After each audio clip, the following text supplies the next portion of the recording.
One of the most important things to know as a note investor or a real estate investor is what your money costs are truly going to be. Now, I know it's really easy to take whatever you're going to borrow from a private money investor or borrow from a hard money lender and multiply it times 8 or 10 or 12%, whatever you're paying, and figure out what your year-end cost. But you also got to know how long that deal is going to take.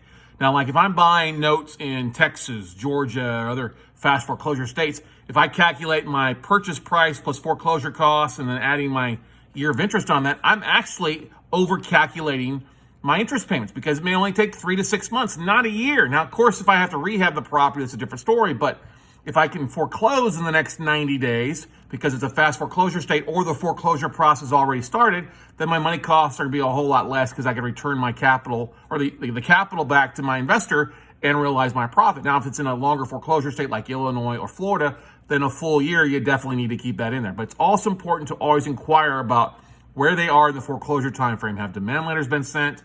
Is it already started? Is it Liz pendants or notice of default filed if it's in a state that has those things?